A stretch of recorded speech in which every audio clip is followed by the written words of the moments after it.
ಇಲ್ಲ ಮೇಡಮ್, ಒಂದು ಸಿನಿಮಾ ಪೂರ್ತಿ ಇದೀನಿ ಈಗ. ನನಗೆ ಫಸ್ಟು ಈಗ ನಾಯಕ ನಟ ಅಂದೇಟಿಗೆ ಒಂದು ಭಯ ಸ್ಟಾರ್ಟ್ ಆಗ್ಬಿಡ್ತದೆ. ನಾಯಕ ನಟ ಅಂತ ಹಿಂದೆ ಹೇಳಿದೇಟಿಗೆ ನಾಯಕ ನಟ ಅನ್ನೋದಕ್ಕಿಂತ ಒಂದು ಪ್ರಮುಖ ಪಾತ್ರ ಮಾಡಿದ್ದೀನಿ ಈಗ ಸಿನಿಮಾದಲ್ಲಿ. ಈಗ ಇಲ್ಲಿ ಇಷ್ಟು ಜನ ಎಷ್ಟು ಜನ ಅವ್ರೆ ಈ ಫ್ರೇಮಲ್ಲಿ. ಎಲ್ಲರೂ ಒಂದರ ಒಂದು ರೀತಿ ನಾಯಕ ನಟರೆ ಎಲ್ಲರೂ. ಈಗ ಸಾಧು ಸರ್ ಹೇಳಿದ್ರಲ್ಲ 3 ದಿನ ಮಾಡಿದ್ದು ಸಿನಿಮಾ ಪೂರ್ತಿ ಇದೀನಿ ಅಂತ, ಹಂಗೆ ಎಲ್ಲರೂ ಸಿನಿಮಾ ಇದು ಟ್ರಾವೆಲಿಂಗ್ ಕಥೆ ಆಗಿರೋದ್ರಿಂದ ಟ್ರಾವೆಲಿಂಗ್ ಸಬ್ಜೆಕ್ಟ್ ಆಗಿರೋದ್ರಿಂದ ಎಲ್ಲ ಟ್ರಾವೆಲ್ ಆಯ್ತೀವಿ ಈ ಕಥೆಲಿ.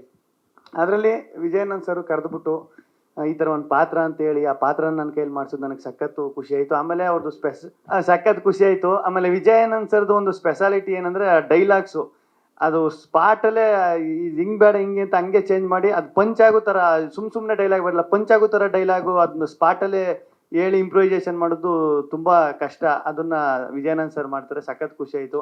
ನಮ್ಮ ಗೌರವ ಬ್ರೋ ನಾವು ಅವರು ಬರೀ ಮೊದಲನೇ ದಿನ, ನಾನು ಶ್ವೇತಾ ಅವರು ಮೊದಲನೇ ದಿನನೇ ಸಖತ್ತು ಕ್ಲೋಸ್ ಫ್ರೆಂಡ್. ಒಂದು 2-3 ವರ್ಷ ಪರಿಚಯ ಆಗಿರುವಷ್ಟು ಫ್ರೆಂಡ್ ಆಗ್ಬಿಟ್ಟು ಅಷ್ಟು ಕಂಫರ್ಟ್ ಝೋನ್ ಕೊಟ್ಟು ನನಗೆ ಚೆನ್ನಾಗಿ ಮಾತಾಡಿಸ್ಕೊಂಡು, ಚೆನ್ನಾಗಿ ಕಾಮಿಡಿ ಮಾಡ್ಕೊಂಡು, ಫನ್ ಮಾಡ್ಕೊಂಡು. ಅದೇ ಈಗ ಟೀಮು ಕರೆಕ್ಟಾಗಿದ್ದಾಗ, ಟೀಮ್ ಎಲ್ಲ ಫ್ರೆಂಡ್ಲಿ ಆಗಿದ್ದಾಗ ನಾವು ಕೆಲಸ ಮಾಡೋಕ್ಕೆ ತುಂಬ ಈಸಿ ಆಯ್ತದೆ. ಆಮೇಲೆ ನಿರ್ಮಾಪಕರು, ನಂಗೆ ಸತ್ಯವರು ನಿರ್ಮಾಪಕರು ಅಂತಲೇ ಗೊತ್ತಿಲ್ಲ, ಪ್ರೊಡಕ್ಷನ್ ಮ್ಯಾನೇಜರ್ ಏನು ಅನ್ಕೊಬಿಟ್ಟಿದೆ. ಅಂದ್ರೆ ಅಷ್ಟು ಸಿಂಪಲ್ ಆಗಿದ್ರು. ಆಮೇಲೆ ಸುಮಾರು 1 ವಾರ ಆದ್ಮೇಲೆ ಗೊತ್ತಾಯ್ತು ಇವರೇ ಪ್ರೊಡ್ಯೂಸರು ಅಂತ. ಅವ್ರು ಎಷ್ಟು ಸಿಂಪಲ್ ಅಂದ್ರೆ ಟಿಟಿಲ್ ಬಂದು ಇಳಿತಾವ್ರೆ. ಟಿಟಿಲ್ ಬಂದು ಪ್ರೊಡ್ಯೂಸರ್ ಅಂತಾರೆ, ಟಿಟಿ ಇಲ್ಲ ಸರ್ ಅದು ಅರ್ಜೆಂಟ್ ಅದಕ್ಕೆ ಬಂದ್ಬಿಟ್ಟೆ, ಕಾರ್ ಹಿಂದೆ ಬತ್ತೈತೆ ಸರ್ ಅಂತ. ಅಷ್ಟು ಸಿಂಪಲ್. ಸಖತ್ ಖುಷಿ ಆಯ್ತು. ಆಮೇಲೆ ಸಾಧು ಸರು ನಿಜವಾಗ್ಲೂ ಈಗ ಅವರು ಹೇಳ್ತಾರಲ್ಲ, ಅವರು ಅನುಭವ ಒಂದಷ್ಟು ಹೇಳ್ತಾರೆ. ಇಲ್ಲ ಕಣೋ, ನೀವೆಲ್ಲ ಹುಡುಗರು, ನೀವು ನೆಕ್ಸ್ಟ್ ಡಿಸಿಷನ್ ತಗೋಬೇಕಾದ್ರೆ ಕರೆಕ್ಟಾಗಿರ್ಬೇಕು, ಸಿನಿಮಾ ಫೀಲ್ಡು ನಿಮ್ಮ ಹೆಜ್ಜೆ ಕರೆಕ್ಟಾಗಿರ್ಬೇಕು ಅಂತ ಅವ್ರ ಅನುಭವಗಳು.